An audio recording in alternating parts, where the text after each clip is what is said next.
Right now, there are only a few different messages, but pretty soon, if all goes according to plan, they will be customized for dozens of different demographic groups.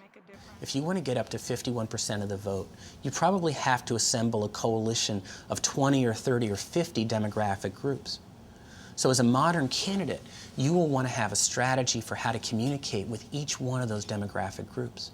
You want a targeted ad on the gun control, on the pro-life, on the military, on the economic issues. You're going to want to have a message that's tailored for each one of those groups. If you don't do it, you're putting out broadcast ads in a narrowcast world. But where did all this information come from? How did political parties and advocacy groups know whom to reach with what message? The answer to that question begins here. The Axiom Corporation of Little Rock, Arkansas, is one of the biggest companies you've never heard of. Somewhere in these acres of blinking computers is carefully guarded data about you. Not just your name, address, and phone number, but probably also the catalogs you get, the cars you've bought, and maybe even what shoes you wear, and whether you like dogs or cats.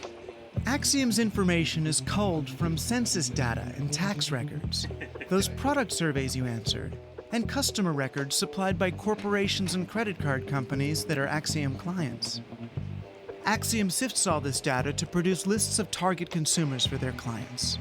If you're a company, a bank, a retailer, what you would do is say you want left-handed people of a certain ethnic group, and they're going to be able to do a list for you. You can get marketing lists of Hispanics who make between $20,000 and $40,000 who are U.S. citizens. You can get marketing lists of people who suffer from incontinence and have bought those kinds of products in the pharmacy. You can get all sorts of things that can be very narrow. What Axiom is promising is nothing less than the solution to clutter. Send us ads only for products we really want, and anticipate just when we will want them. You can't just now take an ad and put it on TV and hope for the best. You need to get smarter about your consumers. You need to understand their purchasing predisposition. You need to understand how they're changing.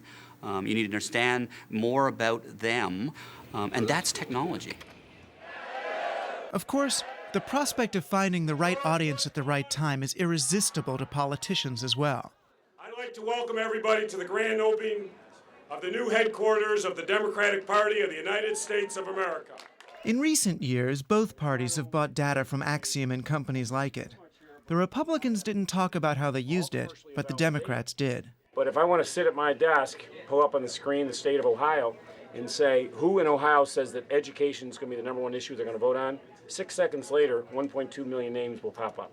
I then have the ability to hit buttons and do telemarketing to them immediately, or to send emails to them immediately, send direct mail to them immediately, or actually send someone to their door to talk to them.